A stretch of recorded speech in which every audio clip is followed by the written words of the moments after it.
двајца верни пријатели, од кои едниот набожен, другиот безбожен.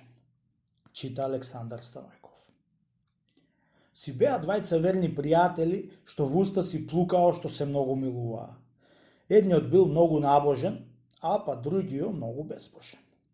Немало ден што да не го покани на Божниот пријатело си да поверува во Бога и во Христа. Слушај ваму, побратиме, му рекол безбожниот. Секи ден кај ме каниш за да го верувам Бога, значи да го верувам тоа што го нема. Слушај сега јас нешто што ќе ти кажам. Ти ме кандисуваш да верувам во Бога и во Христа за да се спасам и да влезам во рај, а па како умрам во безбожието, ќе сум влегол во вечна мука. За последен пат ќе ти речам. А ако можеш да ми го кажеш рајо и вечна мука, да го видам со очи, на часот ќе поверувам Бога и Христа и јас ќе бидам првиот проповедник за Бога и за Христа. А пак, ако не можеш тоа нешто да ми го докажеш, те молам, немој да ми се тоариш за тоа нешто, чунки не е чаре да верувам тоа нешто што не можам да го видам. Да, ако сакаш да живееме како што сме живеале до сега као браќа, за напред нема да ме насилуваш да верувам тоа што го нема. Од кога го ислуша на Божниот, му рече, побратиме, треба да знаеш, оти се што има и име на веков го има, чунки не може да му се даде име на тоа што го нема.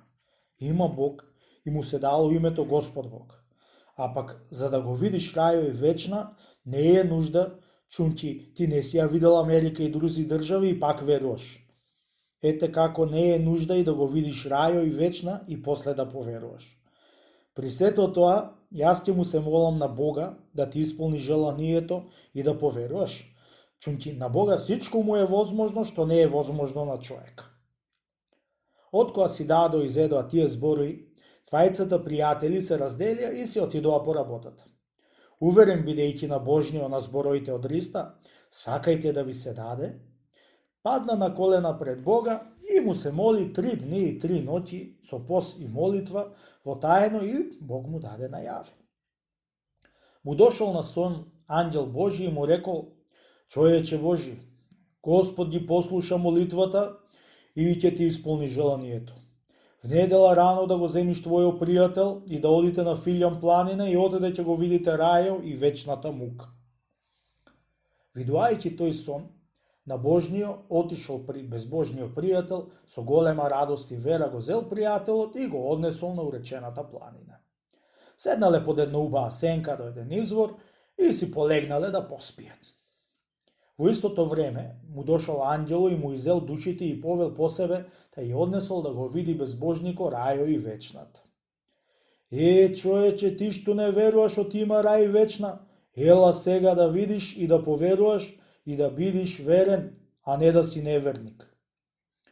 Кога се приближиле до портата од вечна мука и погледале внатре, што да видат? Една темна магла, а низ маглата се пуштаа огнени јазици и кој удрена страшна миризба од ќуќур во нос. Пламените јазици и огнени талази излегуваа од едно огнено езеро, а во тоа езеро имало луѓе што се мачеле. Гореле и не изгорувале, плачеле и пискале, што му грло течело и си колнеле саато што се родили и што грешиле, та да дојде на тоа место. Кога виде безбожнико, од страа уморници му одело по снагата и прашаше тие луѓе што биле во вечна, за кој донесол во вечната мака. Сами ние сме дојдени, пријателе, во вечната мака, сами, чунќе и бевме безверници и неверници. Сами, пријателе. Тога го праша безбожнико ангело. Молим те, ангеле, ако не ми кажеш во вечна, дали има бугари? Има. Ами грци? Сума има. Ами власи има? Има и власи.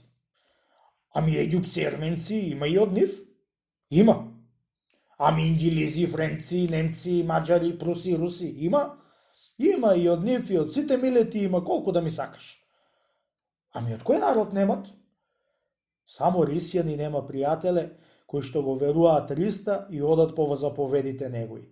Ете, такви луѓе немат. Калан кусури од сите имат, има колку да ми сакаш, му рекол ангелот. Изеде ангелот од кај вечната мака и ја однесе кај рајските порти. Кога погледа од портата во рајо, Виде една убајна внатре, што око човечко не видело и уо човечко што не чуло. Сите луѓе што биле во рајот, во бело биле облечени со зелени венци на китени му биле глаите. Едно благоухание што излегувало од рајот, што тажноина да му падне на човек. Ами во рајов анđели има бугари? Го праша безбожник. И од другите народности што има во вечна, али има? Во рајов, пријателе, нема никаква народност, му рече анđело на безбожникот. Ами што има? Има само и само ристјани што исполнувале заповедите Божи. Молим те, анđеле, пушти на да си влеземе во рај и така си не донесол до овде. Тука духом се влегува, му рече анđелот, а не телом. На тоа згора му ја однесе душите во снагите и кога се разбудија, се го прикажаа тоа нешто што го видоа и се отидоа во градо и на часо беше се крстил безбожнику и стана Ристов проповедник наместо безбожник и безверник. Блажен е оној човек кого вразумуваш Господи и закон си го учиш. Псалм 94, стих 12.